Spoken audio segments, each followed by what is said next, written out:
¿Qué tal, amigos, queridos amigos todos del canal Acuarela Latinoamericana? Tenemos la continuación, la segunda parte y la última parte de nuestro querido amigo Víctor Reima, a quien saludamos con mucho gusto. Hola, Eh, Oscar. los saludamos y decimos, sé que en Chile en este minuto está lloviendo muchísimo. Correcto. Muchas desgracias en cuanto a la lluvia. Desgraciadamente es así. Eh, ¿Cómo estás, Víctor? Muy bien, Oscar. Gusto de saludarte nuevamente. El gusto es para mí también. ¿En qué quedamos la última vez? ¿Te recuerdas? Bueno, para Sí, aquellos mira, aquellos que se integran ahora, quisiéramos aclarar un poquito. Ya hicimos una primera parte con respecto a lo que fue la detención de los, digamos, de aquellos que dijeron que no, aquellos que dijimos no en el proceso de la Armada antes del golpe de Estado que no estábamos dispuestos a asumir esa responsabilidad tan, de que ya sabemos los resultados que pasaron. Hemos estado contando un poco lo que fue la tortura, la detención en sí. Creo que este testimonio en esa parte está bien. Los que quienes están interesados pueden buscarlo en YouTube y encontrarán la primera parte de este relato que estamos haciendo en este minuto. Y quedamos justamente cuando te habían detenido y te habían enviado, creo que te fueron a visitar al cuartel Rodríguez, me parece, un claro, oficial. ¿Mm? sí. Mira, la verdad es que para hacer las cosas rápidas y así concentrarnos un poco en varios elementos que son también importantes. Yo, estando en el cuartel Rodríguez, ya me citaron, me fue un capitán y me interrogó. Y en esa interrogación, en reiteradas ocasiones, me amenazó de llevarme justamente llevarme enviarme al Fuerte Borgoño. Y lógicamente que no ocurrió así, pero sí me quedé con un temor enorme de grande, porque cada vez que él hablaba conmigo, llamaba por teléfono y lo llamaban de vuelta, y sonaba el teléfono que era de ese sonido antiguo del ring ring, y eso me dejó psicológicamente bien complicado, porque recuerda que en Suecia las puertas antiguamente tenían una campanilla, y cuando sonaba la campanilla de mi casa yo no la soportaba. Eh, Salté de un lado a otro, ¿no? Desde Chile a Suecia, no la soportaba porque el ring ring de la campanilla era torturante. Bueno, y de ahí salimos, nos dieron visita, recuerdo yo, fue mi madre, creo que fue a visitarnos al cuartel Rodríguez, o en la cercanía, yo no acuerdo exactamente dónde nos visitaron, y bueno, y de ahí, después de la primera visita, sabíamos que había un movimiento de parte de nuestros familiares que estaban pidiendo nuestra libertad y que estaban pidiendo al mismo tiempo que se nos autorice, de alguna manera se terminara la tortura, creo yo, y que se terminara la situación que estábamos viviendo. De ahí, lógicamente, pasamos a la cárcel el 2 de septiembre del 1973. Claro, voy rápido por el hecho de que también hay un sinnúmero de cosas que ocurrieron en nuestra vida, ¿no? Ahora, nuestros familiares, lógicamente, pararon de poder salir a gritar o salir a reclamar a las calles una vez que llegó el golpe de Estado, el 11 de septiembre, pero antes de ello, ellos buscaban diferentes formas de poder lograr nuestra libertad, pero nunca la lograron. Recuerda, Víctor, que las movilizaciones de los trabajadores también, el apoyo hacia nosotros fue enorme desde el punto de vista de la alimentación, una vez que estuvimos en la cárcel, que fue el 3 de septiembre, y el día 4, que se celebraba, al día 4 se celebraba el aniversario del triunfo de la Unidad Popular, y pasaron por afuera de la cárcel gritando la libertad nuestra. ¿Te recuerdas de aquello? Sí, sí, recuerdo algunos detalles. Hay detalles que yo no recuerdo bien, pero sí recuerdo que incluso alguien nos informó, yo no me recuerdo si fue la misma familia o fue el mocito que teníamos, el Chocolo. No recuerdo exactamente quién nos avisó. Sí.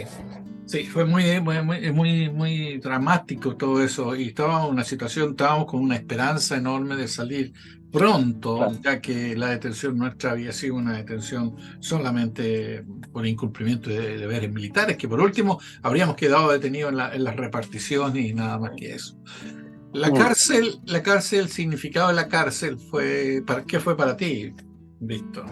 Mira, la cárcel en un comienzo fue bastante difícil para mí.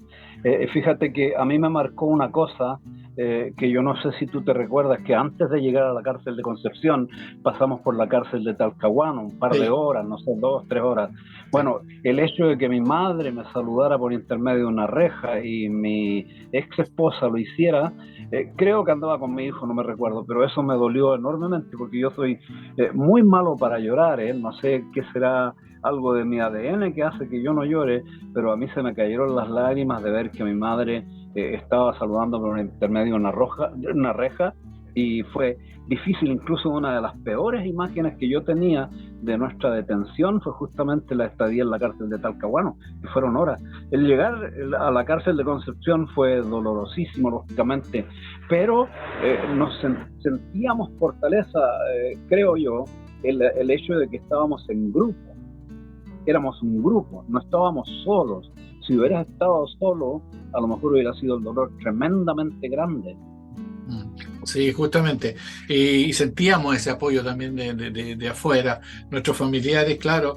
Nosotros estuvimos muy, muy cerrados con nuestros familiares en un principio, no contábamos todos los detalles. Algunos lo hicieron, otros yo por mi parte, yo no conté muchos detalles para que no sufrieran por todo lo que nos Claro, habían hecho a nosotros.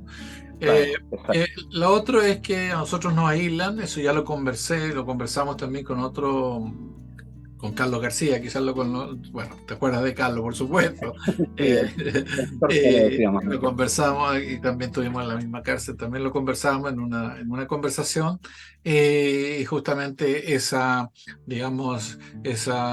lo que pasó ahí fue impresionante, porque en Ya. esas 3 celdas que estábamos, habíamos 17. Tuvimos que dormir Mm, en el suelo, tuvimos que varias de esas cosas. Y sucedió un hecho muy, muy, muy doloroso, que fue el mm. fusilamiento Y los de los compañeros allá. compañeros. Cuéntanos cómo lo recibiste tú. Claro.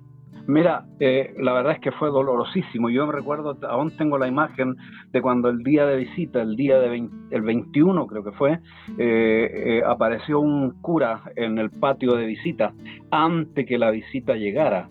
Y eso nos impresionó a nosotros, pero después nos impresionó, lógicamente, cuando nos dijeron que teníamos que cambiarnos de celda porque iban a meter a otra gente en las celdas nuestras. Y ya recuerdo que Sergio Villar se puso a conversar con uno de los compañeros, uno de lentes gruesos, alto, delgado, creo que era Bernabé Cabrera, parece. Eh, la verdad es que fue tremendamente difícil poder entender esa situación, fue tremendamente difícil cuando los llegaron en la noche a leer las sentencias. Recuerda que entraron a la celda donde nosotros nos habíamos cambiado y estábamos en el suelo y empezaron a preguntar quiénes éramos nosotros. Fue el hecho de saber al otro día que habían fusilado a esas personas que se habían llevado, fue dificilísimo. Incluso a mí me persiguió quizás mínimamente un año después de haber sabido que a esos compañeros los habían fusilado. Sí, fue realmente después volver nuevamente a la misma celda en que ahí habíamos estado nosotros, después ellos ahí la noche esperando el fusilamiento y nosotros volver a ese mismo lugar. Creo que fue Claro, una tortura psicológica enorme, enorme, enorme, sí. Sin fuerte. piedad. Y nosotros jóvenes, sí, éramos jóvenes, no mayor de 23 años, la gran mayoría que estábamos Claro, ahí. Y exacto. entonces era impresionante. Bueno, hagamos un saltito ahora. Durante la cárcel fue una situación bastante, cada uno vivió su mundo y al mismo tiempo vivimos juntos el mismo mundo. O sea, Exacto. eh, empezaron a llegar los presos políticos, estábamos separados de un principio de los comunes, por supuesto. A nosotros en ese aspecto Claro. nos respetaron eso. Esa es una parte, bueno, está dentro de la convención, digamos, nosotros no éramos delincuentes. Entonces, Claro. empezaron a llegar los compañeros. empezaron a llegar los compañeros que habían, después de la tortura, después del fusilamiento de algún compañero, que eran muy allegados, que trabajaban juntos políticamente, y así fue un mundo que se puede escribir, no sé cuántos libros se puede escribir al respecto. Correcto, correcto. ¿Cómo lo viviste? ¿Cómo viste? Hagamos una cosa rápida para... Sí, mira, lo viví también con bastante, como te dije yo, curiosidad por un lado, ¿no? Curiosidad porque no sabíamos qué les estaba ocurriendo a esos compañeros, qué les había ocurrido a esos compañeros. Y al mismo tiempo la curiosidad más grande fue cuando empezamos a descubrir qué tipo de gente llegaba también, porque llegaban exdiputados, llegó el expresidente del Banco Concepción, llegó un sinnúmero de profesores, abogados, doctores. Lógicamente que, fíjate que de una u otra manera uno se sentía más fortalecido en su estado de ánimo porque ya no se sentía aún menos solo. Si nosotros éramos 17 en un comienzo y ahora éramos muchos más, lógicamente que te sentías fortalecido tu estado de ánimo, pero también te debilitabas cuando tú sabías que tú no tenías, tu futuro estaba pendiente de las manos de otras personas. Es decir, nosotros no sabíamos cuándo nos iban a condenar, por qué nos iban a condenar. Y yo creo que fue interesante, repito, fue interesante el haber conocido a tanta gente por lo demás. No, y desde el punto de vista de un enriquecimiento político y de ver la vida de otra forma, tanto filosófica como, digamos, la parte emocional, como hay una serie de cosas, una verdadera escuela. Yo siempre lo digo que la mejor escuela que he tenido hasta este momento ha sido la cárcel. Pareciera irrisorio, pero... ¿Por qué? Porque habían elementos, habían compañeros realmente con una capacidad enorme que se aprendía muchísimo. Nosotros éramos nuevitos desde el punto de vista político. Claro. Conocíamos muy poco eso, algunos casi nada. Y eso nos fortaleció muchísimo apuntando a lo que tú dices. Claro, es correcto, es verdad. Bueno, pasó la cárcel, que son muy duros, que también se puede... imaginar las nuevas generaciones, no creo que lo puedan imaginar. Uno nunca se imagina, inclusive cuando uno veía las filmaciones de los nazis cuando estaban en los campos de concentración o se hablaba de la tortura, uno no se imagina, lo veía así como una cosa muy distante, pero cuando lo ves en la práctica te das cuenta. ¿Recuerdas tú eso? Fíjate, perdona que te interrumpa, porque eso lo sentí yo cuando me llevaron a la isla Quiriquina, en la barcaza. Sentí como que era un nazi, que era un judío que los nazis se lo llevaban a un lugar que no sabía si iba a volver. Eso sentí yo. Sí. Yo creo que muchos y algunos no volvieron. No nos refiero al proceso nuestro, pero compañeros en otras partes les sucedió eso, no volvieron. Bueno, Víctor, luego de haber cumplido los 3 años de cárcel, el cual salimos juntos en la misma fecha, recién nos condenan después que habíamos cumplido 3 años. O sea, estuvimos 3 años inciertos, sin saber nada de nuestra situación, que lo iba a pasar. Muchos compañeros salieron libres. Quedaste de medio de lado cuando la imagen quedó de lado. Muchos compañeros salían durante los 3 años que estuvimos nosotros. Otros se iban al exilio, se iban y los despedíamos. ¿Te recuerdas todo eso? Es una cosa... Era muy emocionante nosotros fuimos los más antiguos, al final los que más tuvimos en esa cárcel. Es correcto, sí, recuerdo, me acuerdo cuando, bueno, para no nombrar a algunos compañeros y olvidarse de otros, sí recuerdo muy claramente eso. Incluso a veces nos regalaban cosas, me recuerdo yo, cosas que le habían sobrado, lo mismo que hicimos nosotros cuando salimos, ¿no? Claro. A mí me llevaban cigarros y yo no fumaba, entonces cuando salí de la cárcel regalé cualquier cantidad de cigarros. A mí me regalaron un par de zapatos. Me acuerdo un compañero que se fue a Canadá y yo me encontré con él después en mi ciudad, porque no se recuerda ese momento. Era tanta la emoción que no se acuerda uno, no se acuerda de tantas cosas, digamos, que sale de ahí, deja ahí, pero al mismo tiempo había una tristeza, porque quedaban otros compañeros. De ahí al exilio, cuéntanos. Mira, yo tengo que contar un pasaje cortito porque Sí, cuéntanos más, sí, estamos conversando, no hay problema. Cuando yo salí de la cárcel, me fui a la casa de mis padres, después de un segundo o tercer día, porque estuve en la casa de la familia de Tomás Matus. Llegué a la casa de mis padres y resulta que descubro que en la esquina de la calle donde yo vivía, en calle Santa Sofía, en Chiguayante, había un vehículo que estaba parado, hay un vehículo negro, como un furgón negro, y a medida que pasaba el tiempo me di cuenta que eran agentes de la DINA que estaban ahí, e incluso el dueño de una farmacia me previno, me dijo, flaquito, me decía, si te puedes ir lo más pronto, vete, me dice, porque el vehículo que está en la esquina ahí es de la DINA y te pueden hacer algo. Eso es como un paréntesis. Cuando yo llegué a Suecia, bueno, salí el 20 y tantos de marzo del 77 y llegué a Suecia producto de una... hicimos...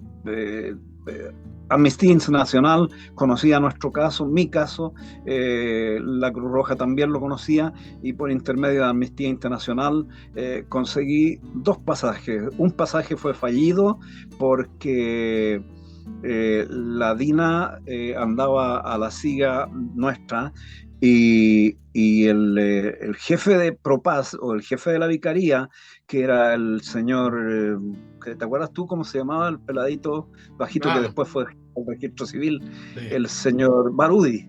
Barudi, sí. Claro, claro, el señor Barudi me dijo de que no era procedente salir en ese momento, y por eso prolongué yo mi salida, y salí el 26, creo que fue, de marzo del 77, con mi hijo y mi ex esposa.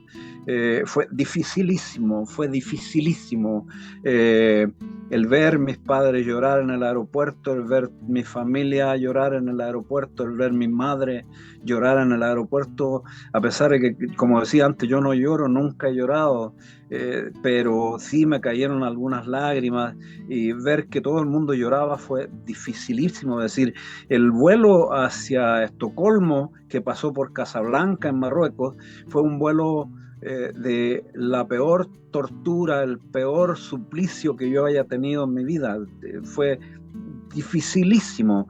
La madre de mi hijo no sabía por qué la madre lloraba. De las 20 y tantas horas que nos demoramos en llegar a Estocolmo, yo creo que la madre de mi hijo lloró 20. Sí. Y eso te mata. Sí, la verdad las cosas... Yo quisiera pasar, ya que tocaste el caso de la salida de la cárcel, es el momento más, para mí fue el momento inolvidable cuando mi madre está fuera de la cárcel y me da un abrazo y un beso, pero fue como esa fiera que agarra a su cachorro y no lo quiere soltar más. Yo lo sentí de esa forma. Fue impresionante, no lo puedo olvidar eso.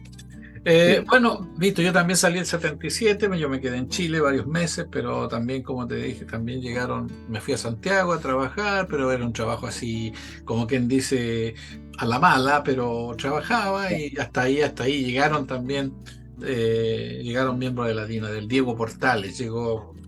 Ya, esa es mi historia. Estamos contando tu historia, estamos relatando, pero yo aprovecho de conversar un poco, que sucedieron muchas cosas. Yo llegué el 77, el 31 de octubre acá también, el mismo año que tú habías llegado.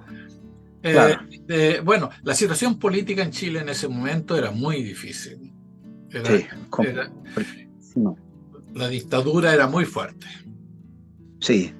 La verdad es que vivías en dictadura de tal manera que era muy difícil poder interiorizarte de lo que los partidos estaban haciendo. Además que tenías un temor, yo por lo menos personalmente tenía un temor grandísimo de poder inmiscuirme en política, la política diaria, por temor a que alguien estuviera sabiendo qué es lo que estaba yo haciendo, pero leía bastante, y leía porque justamente mi padre llevaba los periódicos, los dos periódicos que llegaban al lugar donde él trabajaba, llegaba El Sur y La Patria, me recuerdo, o El Sur y Diario Color, bueno, dos periódicos llegaban, y ahí leía yo lo máximo que yo podía leer, y me interiorizaba de algunas cuestiones. Ahora, políticamente, yo creo, personalmente, yo tenía tintes políticos de muy joven por el hecho de que mi padre siempre fue militante socialista. Entonces, por un lado estaba la cuestión de clases que me obligaba prácticamente a concordar con las ideas de Allende, y por otro lado mi padre era socialista, así es que yo empecé a pensar políticamente desde muy joven, pero llegó el periodo de la cárcel y llegó el periodo post-cárcel que parece que como que me bloqueé. No quería pensar mucho en política porque me daba mucho miedo. Claro. Justamente es eso lo que pretende siempre en estas situaciones, si una dictadura o el miedo es una forma de poder gobernar. Y eso ocurrió con todo el pueblo, digamos. La gente tenía mucho miedo, tenía mucho temor de que lo estuvieran vigilando, etcétera, etcétera. Bueno, Víctor, dime, llegando acá a Suecia, tú después, ¿cómo sentiste el exilio? ¿Cómo lo sentiste?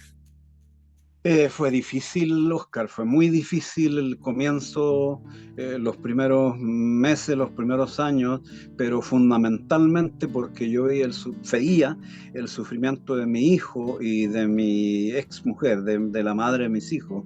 Entonces yo asumí la responsabilidad que tenía frente a mí, y yo creo que eso me hizo ser más fuerte. Me integré a lo que yo tenía que hacer rápidamente. Yo creo que empecé a estudiar sueco, si mal no recuerdo, empecé por ahí el 78, e incluso el año 79 yo estaba trabajando y estudiaba allá. Que quería integrarme a la sociedad porque tenía miedo quedarme fuera de esa sociedad, a pesar de que yo no tengo conocimientos sociológicos ni mucho menos, sino que lo sentía como una necesidad, sentirme parte de esa sociedad a la que yo había llegado, y por ese motivo me esforcé mucho en aprender el idioma y en empezar a aprender la sociedad, y tuve la suerte de tener profesores muy exigentes en los lugares donde yo estudiaba. Presumiblemente todos estudiamos en lo que le llamaban Center, el sueco en un comienzo. Habían algunos institutos privados también donde también estudié sueco, y eso me hizo sentirme mucho mejor. A medida que me integraba me sentía mucho mejor, me sentía parte de la sociedad, y sentía como que estaba dejando atrás un poco el dolor. Sí, a mí me pasó otra cosa. Yo llegué soltero, por suerte, entre comillas, porque ese sufrimiento que tú viviste con tus hijos, yo creo que una de las cosas, después que uno es padre, se da cuenta de aquello.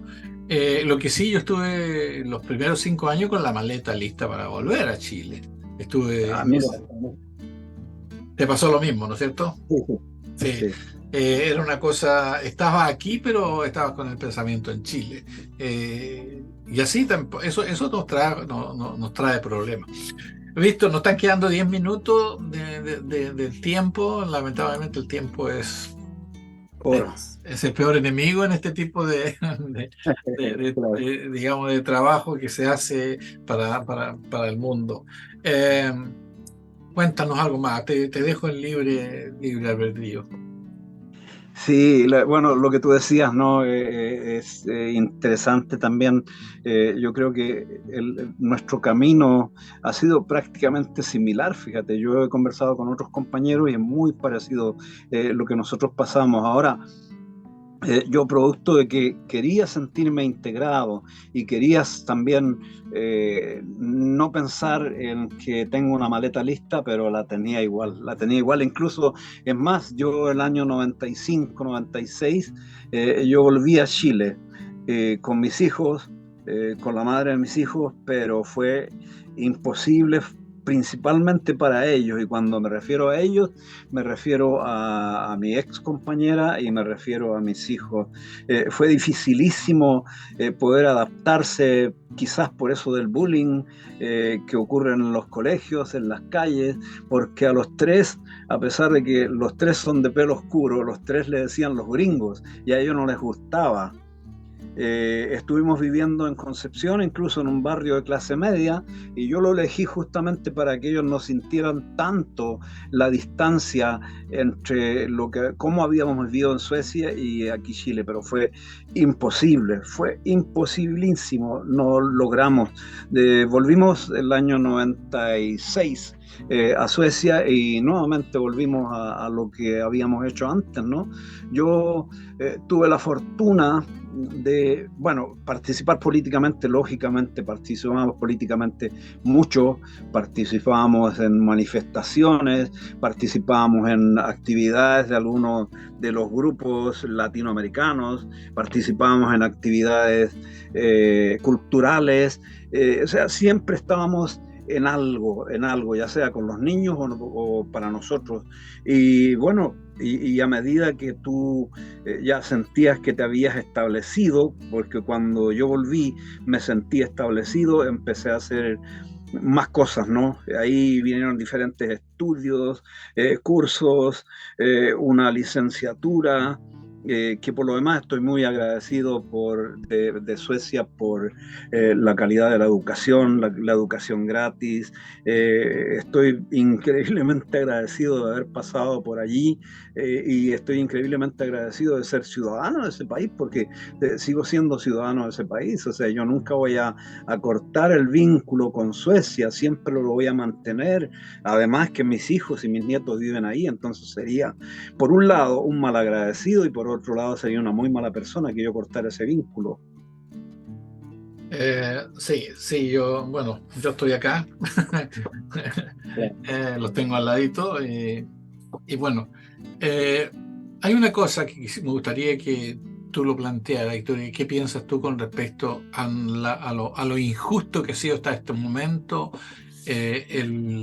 la condena que nos hacen como sediciosos, porque ese es en el fondo, que nos hacen esa acusación que nos hicieron y que sigue latente todavía, y que no hay un reconocimiento de las autoridades del Estado ni de nadie? ¿Qué me dices?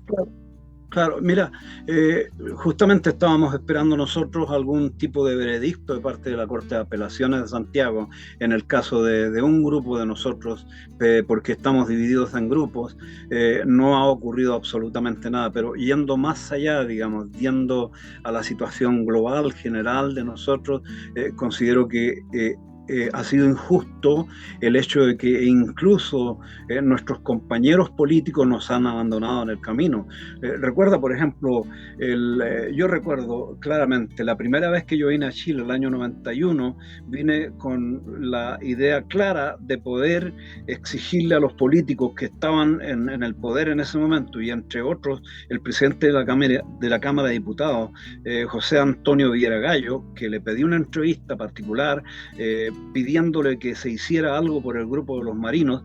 Me dijo: sí, compañero, nosotros tenemos que seguir luchando por el grupo de ustedes, no tienen que de ninguna manera olvidar que nosotros estamos siempre pensando en ustedes, pero nunca hizo nada. Ahora, el resto de los políticos tampoco ha hecho nada. Por ese motivo yo creo que fue súper interesante, fue como un despertar aquí en Chile, porque lo siento y lo veo, el reportaje que hizo CNN, donde aparecieron ustedes, donde apareciste tú, el Jimmy Salazar, el compañero el Tortín, y ¿quién más fue? Oscar Carvajal. Exactamente. Considero que fue como un despertar, fíjate, porque yo lo he compartido en diferentes redes sociales, el video tal cual, y he tenido muchas reacciones positivas, gente que me ha preguntado cómo vemos nosotros, si existe la posibilidad de alguna forma de reparación. Yo creo que es eso lo que esperamos en este momento, pero la reparación tiene que partir por parte del Estado y la reparación tiene que decir que nosotros no cometimos ningún delito, por ahí parte la reparación. Sí, justamente. Bueno, hay que seguir haciendo ruido. Esta es una forma también de hacerlo. Las redes sociales nos permite, cuando usted reciba esto, amigo o amiga que está escuchando, divúlguelo, comparta esto.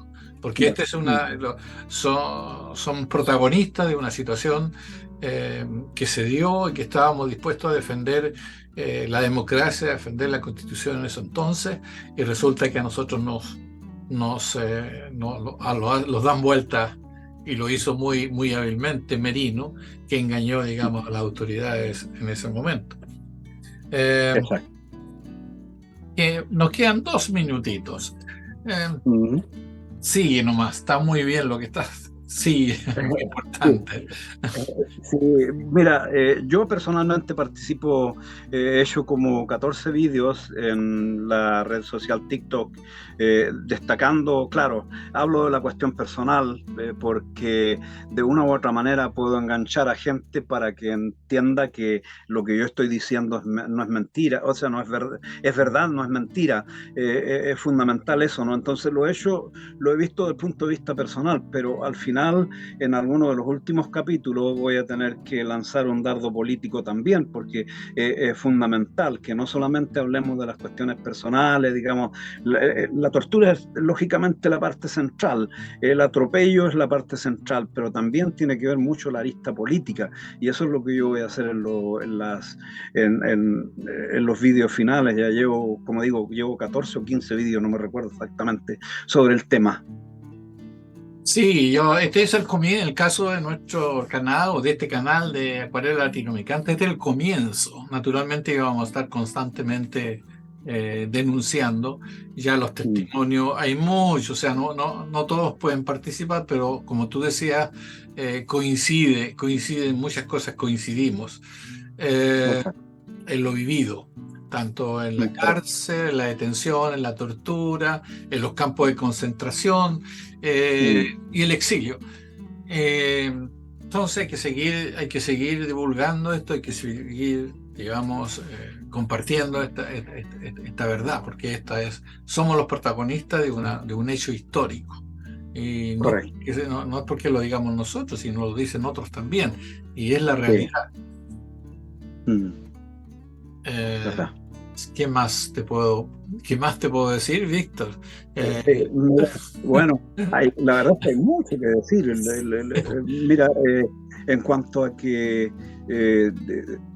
la solidaridad, por ejemplo, cuando estuvimos en Suecia, por lo menos cuando yo estuve en Suecia, fue tan grande que uno también está agradecido de la solidaridad internacional, porque no solamente los suecos nos apoyaban a los chilenos, sino que había un sinnúmero de otras nacionalidades que nos apoyaban en nuestra lucha, en buscar formas de poder perseguir a la junta militar, por así llamarlo, ¿no? Así es que la cuestión política siempre estuvo presente en nuestro quehacer y siempre va a estar presente en nuestro quehacer.